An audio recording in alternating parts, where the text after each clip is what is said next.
Welcome to the Ravensvale Coven. The Coven features short, independent stories with themes ranging from dark horror and fantasy to any other disturbing fiction. The Coven contains stories written outside the ongoing storyline of the Ravensvale universe.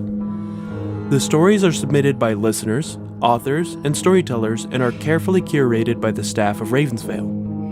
To learn about our guidelines for submitting your story for consideration, go to www.ravensvale.com and click on the Submission tab on the menu bar. The Ravensvale Coven is part of our dark fantasy horror anthology podcast and may contain explicit language or thematic elements not suitable for all audiences. Listener discretion is advised.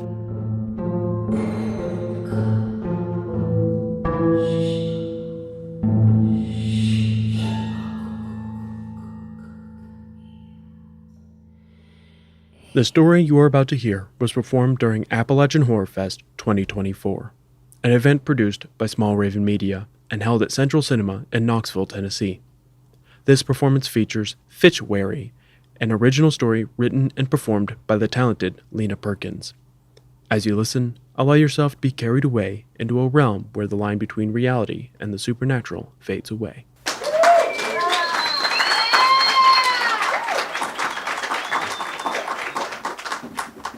Thank you. So I wasn't nervous, but might be a little bit now. And I've always heard to picture people in their underwear, but I can't really see anybody. So I'm just going to have to visualize, I suppose. And I know some people out there ain't wearing no underwear, but that's okay. Fitch Waerie. Frank was completely vexed as he pulled into the secluded driveway after a 3-hour and 45-minute drive.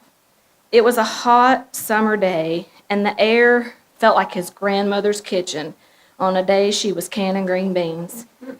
And he dreaded getting out of the car, so he decided to wait in the nice cold air conditioning until the prospects arrived. Frank despised his humble upbringing and had become a bitter and ungrateful man who cared for no one or nothing except making lots and lots of money so he could have all the finer things in life. He glanced at his Rolex and said, "If these two aren't here in 5 minutes, I'm leaving and billing them for my time wasted." Just as he finished the sentence with a smirk, he observed a blue compact car that was not luxurious in any shape or form, pulling in the driveway behind his black Mercedes that was very sharp, with tinted windows, black powder coat wheels, chrome trim, and door handles. Pulling in behind the black Mercedes in a blue Ford Focus was Azilphia and her best friend / business partner, Rishta. As Azilphia put the car in park, she and Rishta looked at each other and at the same time said, "No way." Then Rishta said, "I guess the jerk from the gas station that later cut us off on the interstate is our real estate agent." Oh, Lord, this should be interesting, thought Azilphia, who knew her friend typically spoke her mind about things that weren't pleasing to her. "Take some deep breaths, Rishta," whispered Azilphia, taking some deep breaths herself. He waited until they got out before turning off his car and stepping out into the not-so-great, in his opinion, outdoors. He sneered as he watched the two women approaching. The short, red-headed woman was pointing out trees and plants in sheer excitement, which he found completely ridiculous, while the taller, blonde woman walked alongside, carefully watching where she stepped. As the ladies approached, the peppy one was smiling warmly from ear to ear, with her hand extended for a handshake, and introduced herself. "Hello, I'm Azilphia Gibbs, and this is my business partner, who happens to be my best friend, Rishta Bridges." Frank smirked and said, "I am Frank Boothby. You may refer to me as Mr. Boothby." "Of course, Mr. Boothby. It's nice to meet you," replied Azilphia, with her hand still extended. "Shall we?" Frank inquired, unimpressed. "Lead the way," motioned Rishta as she rolled her eyes. Frank was a complete and total jerk, but he was very intelligent and always did his research on any property he was selling. As they started up the driveway that weren't much more than a trail, Frank began to tell the ladies the history of the area. Laurel Bloomery was settled in the early 19th century, and the first Bloomery forge mill was built and began operations in 1810. The mill was in operation for 60 years, then closed in 1870. Frank stated, This area is known for its majestic mountains and sequestered valleys, he said, almost gasping for breath as they topped the hill. Azilphia looked with wonder at the valley before them. While Rishta was catching her breath, she pinched Azilphia and said, "Girl, what did I let you get me into this time?"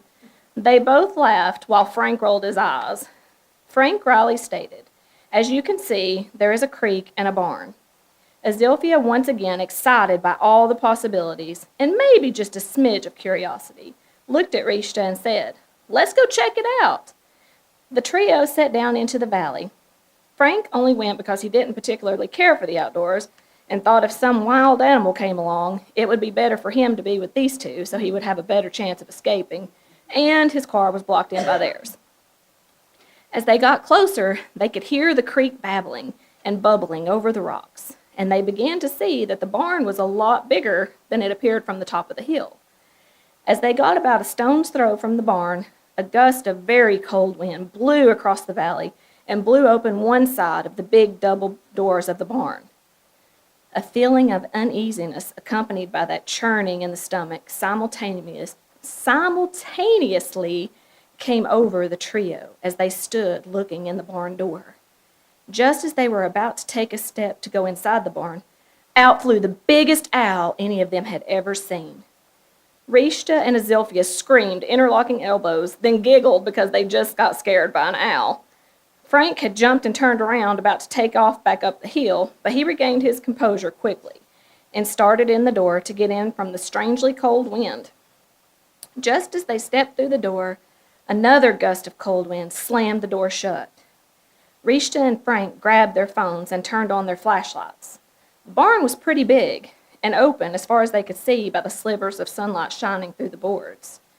There was a small sawmill along the right side with a few piles of lumber stacked neatly at the end. On the left side was an area with a variety of tools and implements and a few horse stalls.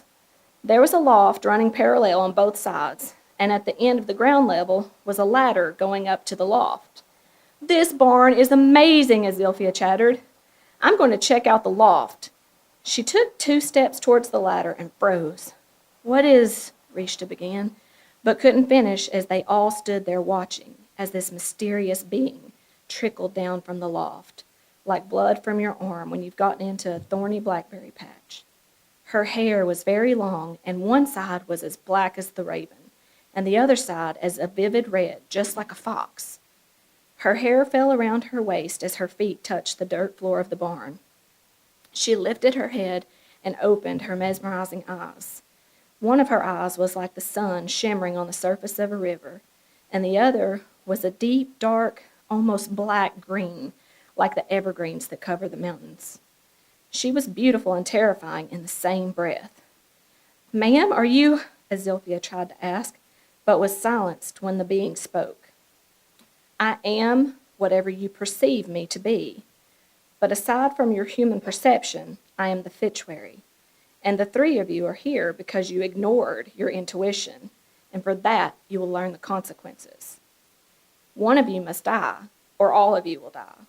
One of you must die so the other 2 can go, but you will not go free. The 2 will remember this day every day for the rest of your lives. So who will let the other 2 live?" asked the FitchWaerie. Azilphia bowed her head and closed her eyes and whispered, "I will die so that Rishta and Mr. Boothby can live." "So you want to take the easy way out?" asked the FitchWaerie. "No, I want Rishta to live and have the best life possible. And quite frankly, even though Mr. Boothby is a jerk, I wouldn't want him to die either," Azilphia said. "Do either of you want to trade places with Azilphia?" asked the FitchWaerie. Only silence was felt. "As you have spoken, so it shall be," stated the FitchWaerie. "Azilphia, what is your favorite bird?" the FitchWaerie asked. "The ruby-throated hummingbird," she replied. "That is what you shall be until the owl devours you." The FitchWaerie snapped her fingers, and immediately Azilphia was transformed into a hummingbird. She flew over to Rishta and landed on her outstretched hand, and Rishta gently stroked her head as tears streamed down her face. Then Azilphia flew out the now open door. "Now for you 2, FitchWaerie peered into their souls, and then turned to Rishta and said, You may go. You will always remember this day and will be reminded every time you see a hummingbird. Rishta slowly turned and stumbled out the door with great sadness, where Azilphia was hovering nearby. She said goodbye to her dear friend and started up the hill to go back to the car and leave this sad, sequestered valley for good. Meanwhile, back in the barn, the Fitch Waerie closed in on Frank. Ah, poor Mr. Boothby. I'm not poor, he shouted. Not in reference to your financial status, but you are poor in other aspects of your life, Fitch Waerie replied. For you, I have decided to let you keep your riches. However, every day for the rest of your life, you will have some misfortune. A flat tire, a hole in your sock, the air conditioner in your precious car will not work in the summer, and the heat will not work in the winter. All the things that can possibly go wrong will. Indeed, you will live a long and miserable life, the Fitch Waerie whispered in his ear, and then vanished. Frank closed his eyes and shook his head, then opened his eyes and said, "This isn't real." He turned to go out the door, and when he pushed on the door, he got a splinter in his hand. And then the door flung open, and he fell flat on his face. He lifted his head and looked around, and there was no one. He got up, dusted himself off, and made the trek back to his car, only to find the key in the ignition and the doors locked.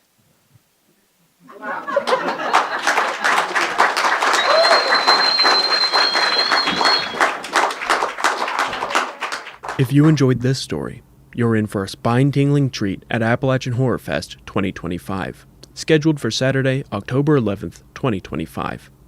This event promises to be a day-long, immersive experience that will transport you into the heart of Appalachian horror and to the rich legacy of storytelling. Imagine stepping into a world where the chilling tradition of Appalachian folklore comes to life.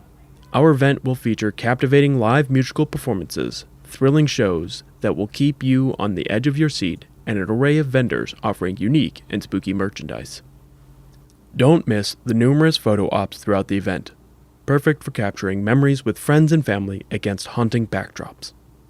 The highlight of the night will be our grand storytelling show, where the master storytellers will weave tales that send shivers down your spine and ignite your imagination. Appalachian Horror Fest is actively recruiting storytellers, musicians, volunteers, vendors, and sponsors to help make the festival an unforgettable experience. For more information or to get involved, visit our website at www.appalachianhorrorfest.com. Join us in making Appalachian Horror Fest 2025 the best yet.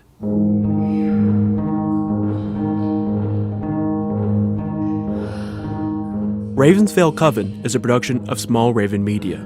Audio engineering and sound design by Nick Devan at Nicky D Sound. Copyrighted 2023 by Small Raven Media. All rights reserved.